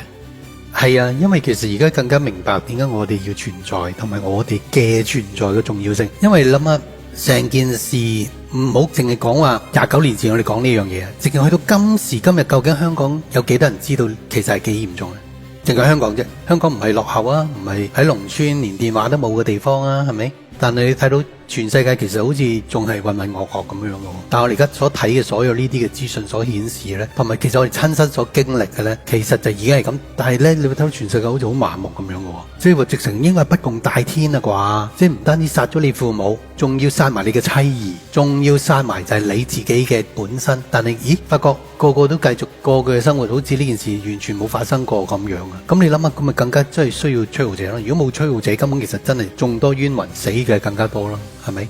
而家就更加明白我哋以前睇嘅啟示錄咧，我哋好多時以為哇，去到嗰個時候更加烏煙瘴氣，我哋會直情會諗啊！我哋一定當時睇啟示錄就諗啊！哇，去到第四印，全世界都知道主就翻啦啩，全世界都悔咗啦啩，全世界呢隻哈密吉多頓就嚟啦啩，你死1/4人口咯，個個都知道聖經講嘅真啦啩，係咪？係啦，而家發生咗啦，你周街睇下，10個9個唔知，已經講少咗啊！除10個10個都唔知啊！而家10個都唔知啊！而家我哋就會睇一個咁嘅時代，竟然原來有本事呢，去到嗰個時代，如果冇啟示錄，你甚至都唔知有咁嘅時代存在。但係而家我哋喺啲咁嘅時代存在嘅時候呢，都仍然係有大部分99% 人係唔知嘅。咁所以真係幾神奇嘅，你會睇到啟示錄第一佢個預言性，第二原來真係有個咁嘅時間呢，要真係發生到去第6印呢，全世界都先知。就好似而家最近啲新聞啊，個個都驚緊日本嗰啲地震啊，連郵輪啊都停運啊，想卜都卜唔到啊，因為佢哋個個都講緊日本呢個可能有個地震啊，香港又好啊，或者係唔同嘅東南亞國家都好啦，都拎翻呢樣嘢講啊，你要點樣儲水儲糧啊，點樣避災嘅時候要留意啲乜嘢啊，唔好去呢啲嘅地方旅行啊，如果有海嘯嘅時候會幾多個鐘打到嚟我哋呢度啊，香港都講咗6個鐘啊嘛，係咪？即係而家就呢個咪就淨講緊就好似第6印咁樣，一啲嘅預言家走出嚟都講叫人哋即係要預備食水啊、食物啊嗰啲咁樣噶嘛。咁所以你會睇到真係想像唔到啊，真係想像唔到。喺我幾十年前80幾年翻到嚟香港，我想像唔到去到第4印嘅時候，全世界都仲係唔知。係啊，我真係想像唔到，即係已經咁多人咁嚴重咁犀利啊！原來有個部署咧係咁，唔怪得真係用咗40年去部署。就係我哋講個 Plan X 咧，原來真係用咗40年部署咧。就係其實每個計劃都完全有完美嘅佈置佈局。就好似我提到就係話，支針點樣逼到針呢？就係因為之前製造恐怖氣氛啦。其實根本封禁就係特登大家夾埋做嘅恐怖氣氛，咁嚴重，並且咧唔打針，你唔離得開你個寫字樓，唔離得開你屋企，你唔翻得工，你唔可以上飛機，你唔可以去第二個省，咁噶嘛，連條街都離唔開唔到嘅，恐怖氣氛幾緊要係咪？咁所以支針嚟到咁點啊？咁我搏命打啦，係咪？但係打完之後咧，就發覺原來未經證實佢係 work 嘅。而未經證實嘅原因就好簡單，因為呢支針出嘅時候打俾任何嘅動物，打乜嘢動物就乜嘢動物都死晒。咁但係嗰支針未通過啦，即係話你打任何動物都死晒，但係嗰支針咪就係 exactly 打你哋嗰度嗰支針，就係 exactly 就係嗰支針啊！而家咁所以而家就發覺，我哋原來竟然活喺一個咁嘅時代，由開始嘅時候導致啲人喺恐慌底下接受呢支針，跟住逼針就係全世界政府一齊用嘅方法。你而家聽翻美國又係用呢個方法，中國又用呢個方法，香港都用呢個方法喎，就係你甚至連飲茶都飲唔到，社區都去唔到，教會聚會都聚會唔到，工都翻唔到。如果你唔打呢支針之後，好啦，咁跟住而家去到最尾咧，你會睇到而家睇到咧，仲要去加埋咧，係用篩選式平均死亡方式去拖呢2-3年，慢慢死到連周圍都冇晒人，個個走出嚟，啲人去咗邊？全部知道跟住點樣收尾咧，啲屍體點處理咧，全部計劃好晒，冇一個程序咧唔係 planning， 全部都 planning。其中一個我覺得係最精彩嘅所謂就係有啲 whistleblower 出嚟去吹咗號啊，啲人都仲係蒙查查。你睇翻晒咧，我哋講嘅 2G、3G、4G、5G， 佢當佢哋出嘅時候咧，全部都係同當時全世界嘅流行疫症係一致嘅，即係話嗰個 G 一出咧，譬如好似 5G 一出咧，琴日咁就出㗎啦。係啊 ，exactly 一齊嘅。其實就每一個呢啲嘅頻道提升咧，都係可以控制到打入我哋身體嘅接視咧，去導致嗰個死亡同埋個疫症誕生。你對翻啊，即成嘅時間上咧係完全係一致嘅，全部一致嘅。咁而家所以 5G 就係我今次呢個我哋所講嘅 COVID 咧，所以變咗佢喺科技方面咧、政治方面咧、秩序方面咧、經濟方面咧，全部都係預備好晒。但係當然啦，啲人淨係睇呢一個，你係淨係為咗殺咁多人，點可能啊？係咪？即係點可能你美國殺，但係中國都制嘅咩？英國都制嘅咩？香港都制？點解啊？因為如我所講喺呢件事更後邊就係 Plan X 啊嘛，就係6印之後所出現啦。所以點解喺預備第6個印出嚟嘅事件咧，前面有5個印嘅鋪排就咁解啦。咁就變咗導致嗰個時代啲人知情嗰班咧，其實就能夠穩住成個佢哋嘅社區。點解要咁做？因為佢唔穩住個社區，自己都冇命啊！你拉去廁所啊，你拉去地底啊，只要有人嘅地方就已經有人可以出埋嚟。所以佢用嘅方法呢，其實就係仍然穩住咗成個嘅社區，盡量唔俾人知道原來係咁可怕。你會睇到而家啲人開始知道標機呢一個呢，標機直然唔使出門啊，哇！如果人哋知道全球係啲領袖都做緊呢樣嘢，仲得掂嘅，所以變咗成件事都唔可以俾人知嘅，因為佢一面就要喺呢個社會度繼續生存，另一面呢，佢亦係同時係維穩。咁但係當然咧，而家更加肯定啦，就係話地保嗰啲就一定係真嘅，變咗已經唔係笑話。我喺開始講 Plan X 嘅時候呢，係笑話咁啊，既然咧好多人聽咗，但係而家你要睇到根本連 Facebook 嗰個佢都承認啊，佢承認佢自己有地保噶。So what？因為啲人白痴嘅，啲人蠢嘅，明明發生啦，佢哋都唔會信嘅，就係咁樣。呢個世界就係咁。反而有智慧嘅人呢，太過超前呢，人哋當佢哋精神失常，但係反而呢，嗰一班自以為聰明嘅人咪就係死得係死，病得係病，喺而家咪直情落喺人哋嘅手度，佢連性命都。但係唔單止咁嘅，佢哋救一都一定冇呢一班咁嘅友仔。所以以前或者我哋會睇，哇，打咗666貼士點解就冇救恩啊？聖經講嘅生命冊上冇佢哋嘅名字㗎，咁真係唔抵啊！但係而家我哋睇見，我哋活到今年啊，666貼士都未嚟啊，係咪？但我哋親眼見證到呢一時代嘅基督徒咧，係幾咁喪心病狂。我哋親眼睇到外邦人係幾咁無神。我睇到美國啲人，尤其我哋嗰幾隻歌你睇到啊，荷里活嘅就無神嘅，醫藥嘅就係嗰班直情真係陰謀當中講好佢啊，佢點知陰謀咁簡單嘅，衰到直情狼心狗肺，全無人性。咁跟住我哋而家除咗醫藥之外，我哋會睇見關於呢啲嘅疾病，關於呢一啲嘅各樣嘅嘢，包括你會睇到美國嘅 transgender， 即係同性戀，啲學校竟然佢可以改到佢變成咧係我哋 promote 同埋推崇同性戀同變性人嘅地方。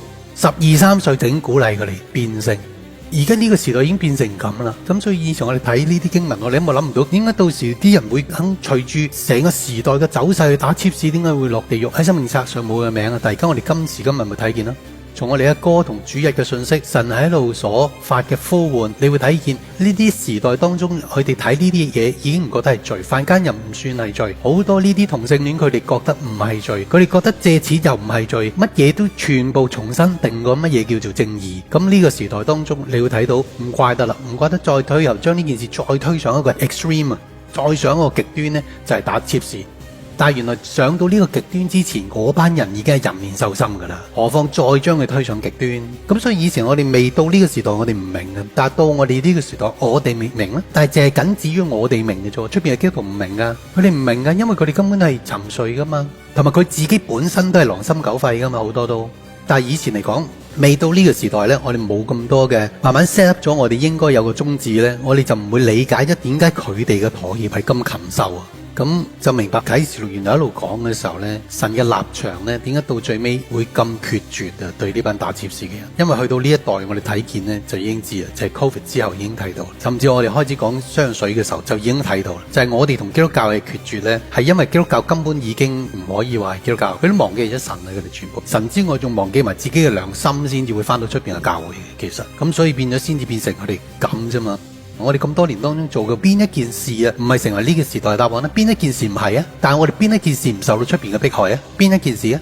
咁你咪睇到，就整個基督教界根本就同聖經係完全背道而馳，先至會咁噶嘛。佢哋嘅心啊，連嗰啲逼迫我哋嗰啲所謂下邊嘅卒仔啊，所謂基督徒啊嗰啲心，係要黑得好緊要先得噶嘛。自己黑眼兼夾，仲要爭住做帶領，兼夾爭住將去迫害嗰啲叫做完全對佢哋唔會有傷害，只係諗住祝福佢。佢就係因為人哋善良，佢覺得我就可以更加落手落腳去逼迫你。我哋係咪見到一個咁嘅時代啊？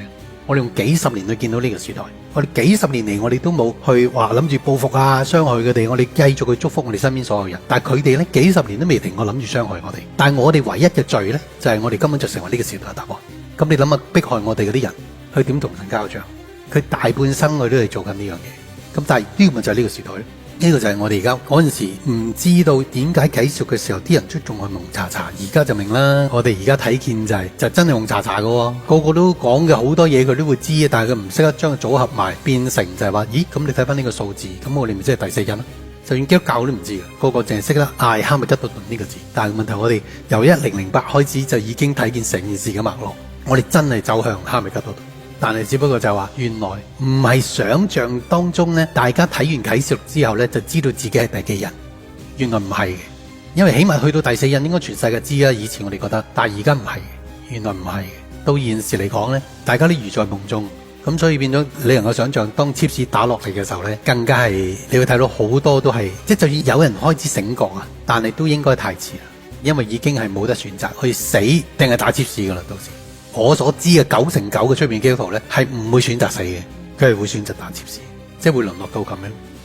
我雖然因為頭先一路講到啦，其實過去40年咧係一個好精細嘅部署，因為由個疫症啦到個疫苗嘅研發咧，根本係一早未有新冠疫情之前咧，其實已經係部署晒，並且做晒好多嘅實驗啦。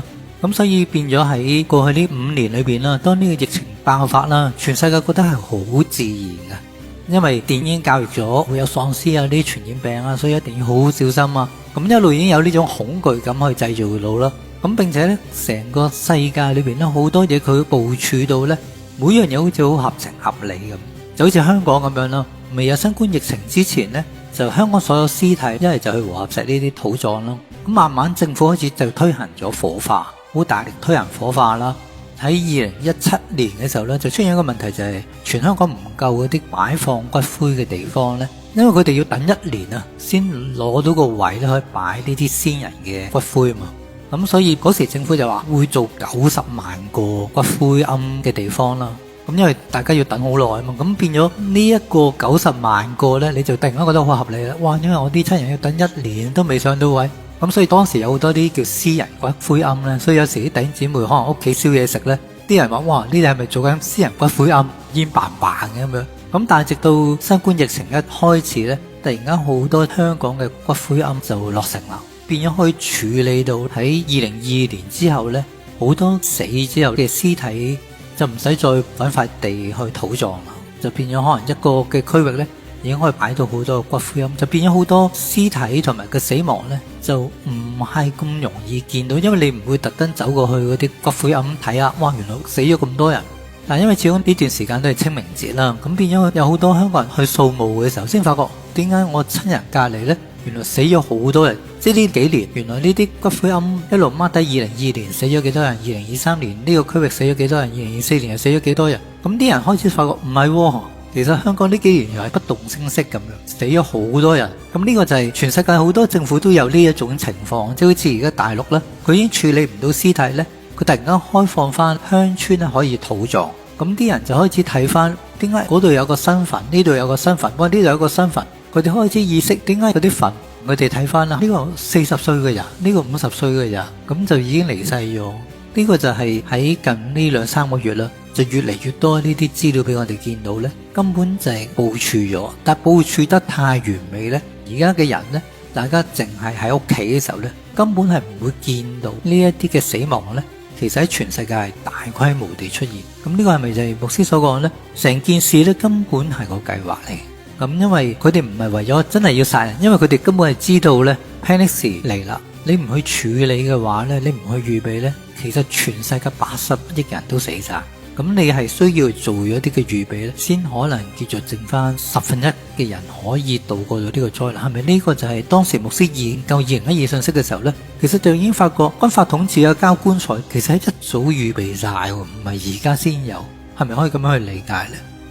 係啊，因為而家睇見就係話成件事啦，尤其是我哋由講2012信息開始啦，我哋從面觀去講全世界為到 Plan X 嘅一個預備啦。只不過嗰陣時冇諗到就係話，究竟疫苗佢用到有幾盡呢？因為2012信息一開始就講疫苗嘛，一講就係講尖新谷有大量講到關於疫苗殺人啊嘅呢個方案同埋做法噶嘛。咁嗰陣時都未諗到點解佢用大量呢樣嘢，而甚至當我哋第一次去睇尖新谷嘅時候呢，最針對就係疫苗噶，唔係而家人所針對其他嗰啲雜不楞嘢嘅。咁而家就知啊，因為原來疫苗真係為咗殺咁多人，但係而家更加明白就係原來呢個佈局呢，就係當 Plan X 嚟嘅時候呢，與其人踩人或者係人害人嘅方案或者方針呢，咁所以變咗佢哋就用嘅方式呢，就係減少人口，兼及能夠控制呢啲人。可能你會想象唔到就係話，因為佢直嘅 5G 呢，就係可以揀唔同打咗疫苗嘅人，因為有晒佢嘅 batch 啊，全部可以 follow up 啊，有晒佢所有 data 顯示啊，基本上打翻唔同嘅人嘅資料落去呢，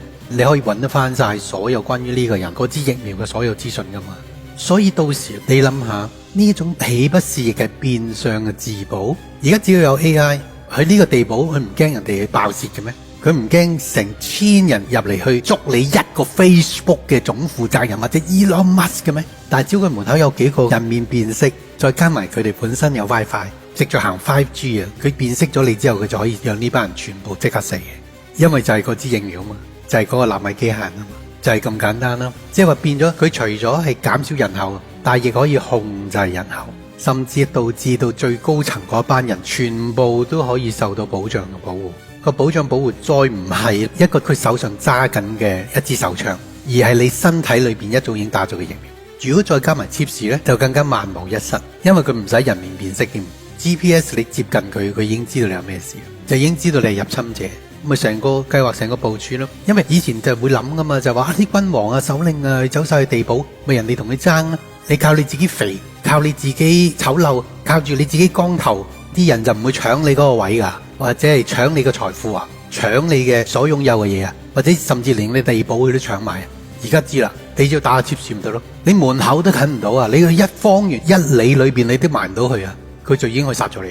而家已經證明咗有呢個能力啦。如果呢個能力唔夠嘅話，直接打落去疫苗唔夠嘅話，咁再加埋第日裝喺你身上嘅 chips 嚟，咁會更加惡毒啦，係咪？咁而家咪成個故事咪完整咧？而嗰啲自私嘅君王首領，佢願唔願意咁做咧？咁唔係話佢願唔願意啊，佢已經做咗啦。並且而家你明白點解我哋所講嘅 2G 變成 3G，3G 變 4G，4G 變 5G， 然後再用全球所有足球場去做呢個天線，就係為咗保障嗰班有錢啦、有財有勢嘅人啦，佢哋自己嘅安全。而事實上，而家你諗翻，咁佢哋又真係會咁做。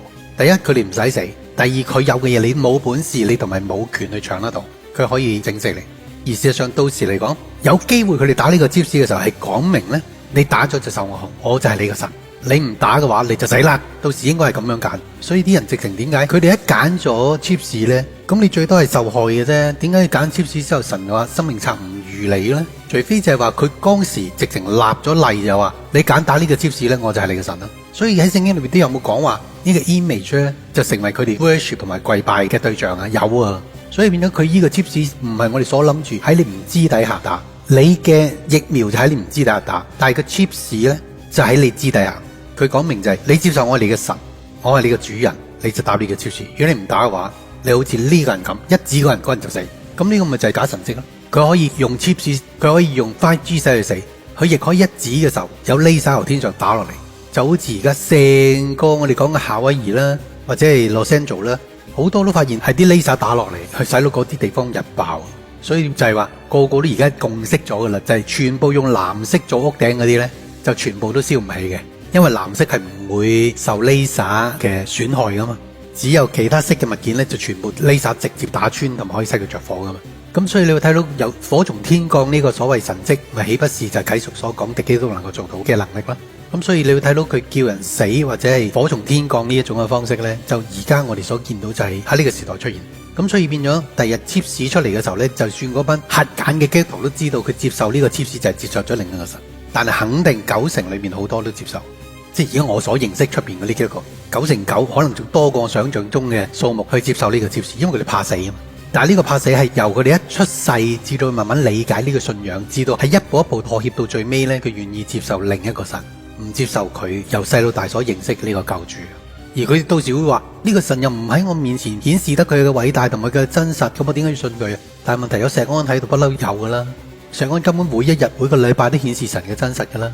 但係問題佢哋淨係要求呢個神，從來冇諗到為呢個神付出嘅。咁佢覺得呢個神能夠俾我要求嘅，佢先至係神。如果要我付出嘅嗰個一定唔係神。佢哋其實整個基督教界都係咁樣睇嘅，包括佢咁樣睇我哋嘅。你達到我嘅目標，你照住我嘅方式，照住我嘅要求去活着啊，咁石安你就係跟從神。如果你唔照住我嘅要求方式去活着嘅，你就唔係嚟自神。豈不是佢哋全部都係咁睇我哋咩？嗰種係自私自利嘅程度，淨係為自己而活，要人哋就住自己而活。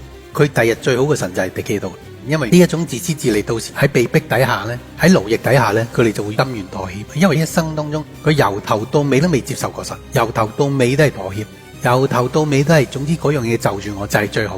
咁但係到第日呢，最大嘅 boss 嚟到呢個世代嘅時候呢，就會逼佢哋全部裝碌，而佢哋完全肯定冇抵抗。咁所以變咗在咁嘅情況底下，你既然都接受另一個神咯，咁所以神就從生命冊上面將佢哋嘅名字抹去咯。咁呢一個就係我哋而家親眼見到呢，我哋就進入一個嘅時代。明明聖經寫住噶啦，但係竟然全世界90%嘅人活喺呢個時代都唔知，竟然真係會有咁嘅。但係而家我哋慢慢將啲證據攞出嚟嘅時候呢，你就發覺最大嘅線索就係死1/4人，全球未出現過，全球死1/4人。但係以前我哋諗全球嘅意思，亦喺呢個時代先發生噶嘛，亦喺呢個時代就喺我哋眼前呢幾年當中，全球都打疫苗噶嘛，佢有晒統計有晒證噶嘛。但係呢啲統計慢慢浮出嚟呢，你發覺我哋而家就趨向緊，包埋因為流產而死嘅細路仔啦。其實我哋趨向緊已經死1/4人，即係淨係你睇疫苗打落去嘅時候，短時間當中你見到有咁樣嘅現象。其實呢啲嘅平均數開頭有快有慢，但係到最尾都會拉平。但係問題呢一個平均數可以信得過原因就係因為佢係用 5G 去做出嚟，佢唔係偶然，佢為咗使到嗰個數目唔會突然間爆升，所以先用 5G 呢個方式。亦係點解有納米機械人有 5G， 佢哋先推行呢個計劃，因為呢個計劃先至導致到呢，第一件事好難會拆穿啦，因為死嘅平均數；第二經濟唔會完全崩潰得咁犀利啊嘛，你突然間一次就死，突然間死咁多人，你淨係收屍都收唔切啦，疫症你都解決唔到。無論係我哋所講嘅經濟啦，我講嘅政治啦，同埋選擇性嘅去做低呢啲人咧，呢啲全部都要經過設計噶。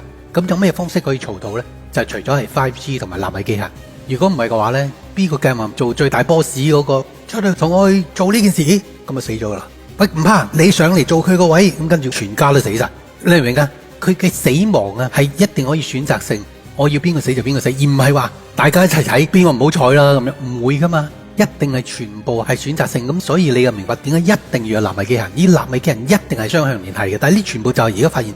佢哋呢個雙向聯繫嘅呢個現象係喺嗰啲納米機人當中見到嘅，而家係講緊呢樣嘢，而並且用納米機人去 activate 咗嗰個疫苗成為一個殺人利器呢，亦係而家呢啲疫苗當中去發現嘅。咁所以而家我哋睇見啦，人哋一早已經諗晒，到而家發生嘅時候呢，就算而家全世界人知啊，佔咗90%嘅人，8成至9成人都係太遲，因為佢已經打咗。你知啊，世上全世界人8成9成人喺而家知啦，有晒呢資料出嚟，佢知啦，都係太少，即係已經話俾你聽神嘅態度啦。你有冇諗過？因為一定神知唔知噶？梗係知啊，講緊全世界嘅人，全世界嘅所有基督徒，神一早知啊。點解要讓呢樣發生咧？神嘅態度就係當日你哋唔聽石安講嘅抵死，呢個咪係神嘅態度。神有冇出過聲啊？神有冇安排過？神有冇感動佢嘅僕人啊？咁當然啦，90%肯定唔聽啦，因為大家都知道全世界真係做得咁絕嘅，做得咁盡嘅，只有石安啫，未停過幾十年。神嘅態度就係咧，你哋唔聽石安，唔照石安講嘅，全部都抵死咯。呢個就係神嘅態度。除非世上冇神啦，世上有神，神唔知會有咁嘅事發生啦。冇可能連我哋都會知，因為神唔知啊。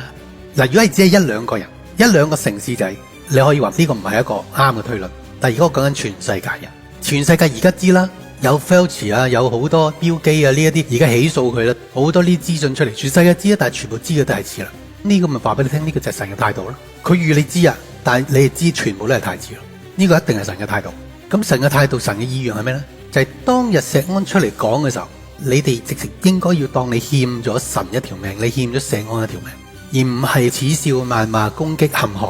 咁你諗下嗰一班一路呢幾十年做緊呢樣嘢嘅人。其實地獄最主要就係為呢啲人去創造，呢個就係神嘅態度。從呢個 angle 你睇，我就因為咁樣推論，用咁嘅方式去理解，佢認識呢個神。總之呢個神係創造晒世界，預知晒所有嘢，佢佈局安排晒所有嘢。就好似我哋講緊啲人為咗 Plan X 去安排呢個世界所做嘅每個 step，全部有理有據，同埋有晒計劃。5G 係配置納米機人一樣，但係我哋嘅神就更加勁。咁所以每一個階段當中，我哋都要反省出神係其實點睇嗰件事。落日咁嘅光景當中，唔係神冇憐憫，唔係冇派呢一個好撒瑪利亞人，就好似我哋嗰隻歌《A Draw of Kindness》，神都印證我哋就係呢個時代當中嘅好撒瑪利亞人。連我當日去嘅嗰間咁樣嘅好撒瑪利亞會，都係96年去開幕嘅。問你驚未？係咪？你諗下嗰班友仔，所以神都成日同我講，嗰啲人佢淨講過一句說話 against 你一話，佢哋都唔能夠冇罪。即係神咁同我講，你能夠想象嗰班友仔。真係死無葬身之地咧，都已經係厚葬啊！對於佢哋嚟講，喺永恆裏邊，呢個就係神喺呢個時代當中，而家咁睇咧，就更加明白點解佢哋會遇到呢啲嘢。佢哋遇到呢啲嘢，原因就係因為佢哋點樣去 ignore 咗神嘅辛苦，或者係攻擊緊神嘅辛苦，所以佢哋就遇到呢一啲。咁而家呢個就係我哋所見咧，原來喺呢個時代當中真正啟示出嚟嘅時候咧，竟然大家都唔知啊！絕大部分人90%嘅人都唔知道，我哋而家已經係第四人。總之你唔使揀乜嘢，你淨專揀基督徒出去問啊，佢哋都唔知而家就係第四人。原來真係會有咁嘅時代。唔該，聖經講話大迷惑啊，都真係大㗎，覺得好似係正常啊。好多呢一啲嘅事件，同埋成件事當中，神預備嘅 Plan X，原來都仲有一部咁嘅心意，就導致到啟示錄嘅7年係會咁樣展開嘅。首先係人禍所產生嘅，以前就更加唔明白點解會有紅馬，大家會打仗嘅咧，民要攻打民嘅咧。就係呢幾日啫嘛，巴基斯坦同埋印度又打仗，跟住係吸咗條河，導致佢哋水荒，跟住又開翻條河，將啲儲水沖落去，等佢哋洪災。點解佢哋個個度度都做緊呢樣嘢嘅咧？原來就係因為 Plan X 嚟嘅時候，根本呢啲嘅部署係指定操作嚟嘅。咁但係問題，啲人整個世代都唔明，但係石安因為講2012熟悉咧，每一個 step 都明白，每一個步驟都明白。我哋所講嘅好多俾人嘲笑嘅所有題目，到而家喺呢個時候。全部都 come together，全部都明白點解。只不過就係話，好多人都仲係如在夢中，但係所有如在夢中又活喺呢個時代嘅人都唔使自有救恩，真係唔使自有救恩，所以就全部都等死啦。而事實上呢個死法根本如我所講啦，十不全一嘅情況底下呢，當中你諗下，就算係無依人會係幾少啦？我哋所講嘅無依人有機會係人類嘅1/1000嘅啫，即係話一個無依人就有999個唔接受佢去死嘅時候，大家會互相送禮物咯。個比例應該係咁樣啦，而唔係話有999個無依人，得一個唔係無依人，所以嗰999個死嘅嗰一個人互相送禮物，一定唔係咁嘅比例啦。無依人我哋睇喺聖經裏面到佢死嗰陣，就係世界7年大災難結束嘅，因為佢死咗之後嘅3日復活嘅時候，主耶穌都翻嚟噶嘛，所以變咗當佢死嘅時候呢，世界已經係十不全一，而十不全一當中嘅極之少數嘅人係無依人。咁你諗下打咗 chips 之後，幾少人有救恩？而無依人我哋知道一定佢冇打 chips。我哋而家理解咗十不全一當中好少係無依人，但我哋有冇理解過十不全一係因為死咗地球上嘅90%嘅人係咪先？當然90%人當中有少量係被提嘅，咁嗰90%人上唔上到天堂？嗰啲人一定唔係無依人啦，嗰啲好多都係冤魂啦，大部分都上唔到天堂，只有一個好低 percent 數係真係冤魂嘅啫，真係冤枉嘅啫，又或者係被流產嘅細路仔嘅。咁所以我哋呢一代其實根本應該唔會多過1% 嘅人上到天堂。即係我哋所認識100個人，其實99個會落表。咁唔怪得神用有呢個時代咁樣。而點解石安係咁珍貴啊？我哋講嘅信息點解唔係話全世界每個城市每個國家都有一間教會做呢樣嘢？因為喺呢個時代當中嗰種黑暗呢，嗰種遍佈性嘅遠離神呢，就算成個美國啊，都等於好似係一個嘅所多瑪蛾摩拉咁嘅一個時代。咁所以今日好多指為基督徒嗰啲人其實都係咩？其實我啱啱喺呢兩日睇到個統計啊嘛，就你知唔知全美國當中真係呢，相信聖經係真，然後拎出嚟喺佢哋嘅講台分享嘅教會，佢直情真係做咗個全美嘅訪問嘅。你知唔知道幾多個 percent 嘅教會係咁做？第一，佢相信聖經係真，並且喺台上分享信息，將呢啲佢相信聖經真嘅嘢去講。因為有啲唔講，佢話因為我相信聖經係真，不過我唔講得，因為啲人唔會接受。佢哋做嗰個統計就發覺咧，全個美國即係唔好其他國家，其他國家仲衰好多啦，係咪？全個美國咧知道聖經係真，然後喺台上將呢啲佢認為真嘅真理講出嚟嘅教會，總共係得2%嘅啫，係啱啱作出統計。你知唔知石安係幾咁珍貴？你知唔知道逼班我哋嗰啲人係幾衰啊？你諗下，如果能夠有教會被提，會係嗰98%教會被提啊，或者係得救恩啊，定係嗰2%？嗰2%都肯定唔係全部都會被提或者得救恩嘅。你諗下，呢個就係啱啱喺今年嘅一個最新統計，直情係一個悲劇。我哋就活喺咁時代，咁你就明白神嘅立場，佢其實係點睇呢個世代嘅人。你唔好講話全世界啊，淨係睇美國，佢點睇美國教會？你攞住奉獻嘅，你接受弟兄姊妹嘅1/10嘅，竟然只係得2% 係會將真理講出嚟，其他98%大部分係唔接受、唔信聖經嗰個係真嘅，而小部分知道聖經係真，佢都唔夠膽喺台上講，更加唔好講香港啦，你更加唔好講其他地方。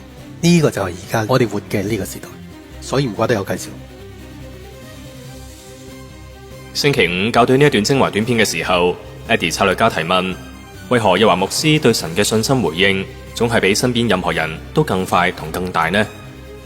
以下係日華牧師於2025年5月16日嘅錄音回應。日華牧師想問呢，講到關於信心呢點係咁重要呢？即係一切嘅事情嘅開端啦，亦都係可以咁講，即係所有新事首先用信心嚟到開始先嘅。但係日華牧師你嗰種信以至於信呢嗰個過程呢，係好快咁嘅，即係比我哋快好多。係咪就係因為就好似對比翻一樣嘢，以色列人喺個曠野嗰度呢，本來入迦南呢係好短時間嘅啫，咁但係因為佢哋嘅不信呢，而導致拖咗40年。咁係咪日華牧師你一開始嘅時候就已經解決咗即係呢種咁嚴重不信嘅問題呢？咁所以你有信心嗰個里程嗰個突破呢，就好似以色列人去進入迦南嘅時候呢，其實好短時間嗰個信心就可以去到一種我哋所稱為大信嗰個階段。其實呢個係嚟自呢信仰係乜嘢呢？信仰其實唔係在乎你所知嘅，知只係一個開始，係信仰嘅開始。你唔知點信啫，係咪？但係信仰唔係在乎你所知，係在乎你為你所知做過啲乜嘢啊嘛。即係等於猶大夠知主耶穌好多嘢，佢肯定猶大知道主耶穌嘅樣貌啦，佢嘅習慣啦，佢着嘅衫啦，佢食嘅嘢啦，佢中意食啲咩啦，佢知噶。但係如果佢會上天堂定落地獄咧，就係因為佢將佢所知嘅我哋去出賣主耶穌啊嘛。咁都好多咁嘅基督徒喺呢個時代係非常之多，我自己 personal 都識好多咁嘅人，就係話佢知啊，比普通人知嘅更多，但係就係咁樣去所以跌倒嘅時候判到更多人啦。唔係在乎我哋所知，知係只係信仰嘅起始，就係為你所知嘅你做過啲乜嘢咁先至得。換句話講，喺咁嘅過程當中，我睇見呢個過程之後呢，所以為你所知做過啲乜嘢，然後先定你嘅信仰賺取幾多啊嘛。但係如果係當中所以嘅唔肯定越多嘅話呢，你咪要用更多嘅性格去補救啦。你會睇到好些人佢根本，譬如舉個例，小獅子個代佢睇住我哋長大咁，然後佢經歷好多嘢，佢嘅肯定多咗好多嘅，多咗好多嘅，所以佢唔需要用咁多性格去補救嗰種唔肯定。但我哋呢代就要用好多性格去補救。咁所以喺信仰當中，小獅子佢只能夠成為 reporter 係其實有理由嘅，因為佢哋嘅性格冇經過我哋差唔多40年嘅時間嘅磨練啊嘛。就算由小獅子佢出世至到佢哋可能20-30歲啦，而家咁樣。咁喺嗰段時間當中都有佢父親同母親，唔單止有父親母親將嗰樣嘢去講俾你聽，正示範埋點樣做，性格應該點樣去自處。咁所以佢變咗嗰種唔肯定相對就少啦，佢所以為信仰付出嘅就少咗啦。起碼唔需要付出性格去補給，因為事實上咧，你唔付出聖價嘅補救咧，其實神所俾關於信仰嘅證據係唔足夠嘅，係好少嘅，係少得好緊要嘅。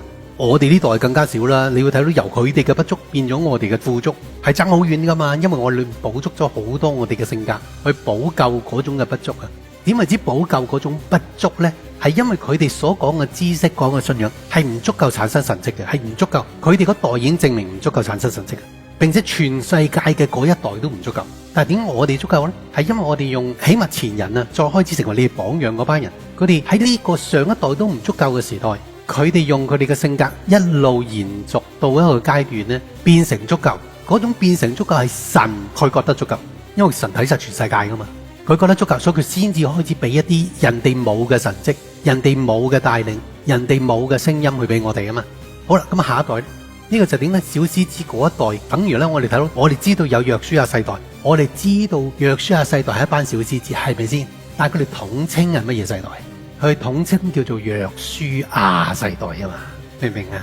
咪就係約書亞，約書亞係其實係上一代嚟噶嘛，佢根本就係上一代嚟噶嘛，咁所以佢統稱都叫做係約書亞世代嘅啫。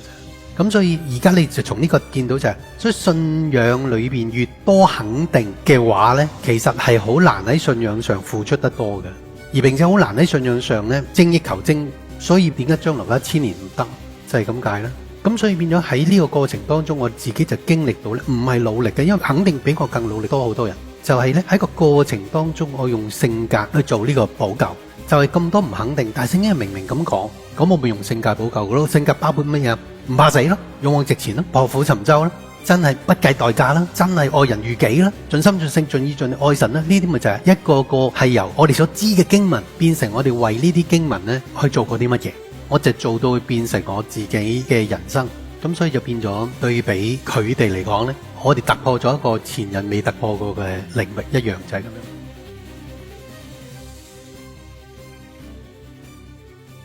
好，咁最尾咧，我哋每一個人都宣告3次，就係我要聽到神嘅聲音，為神付出到底。我要聽到神嘅聲音，為神付出到底。Amen。我要聽到神嘅聲音，為神付出到底。Amen。我要聽到神嘅聲音，為神付出到底。Amen。好，咁最尾咧，我哋學到任何嘢咧，我哋一齊歡呼鼓掌，多謝神啦。Amen。感謝主。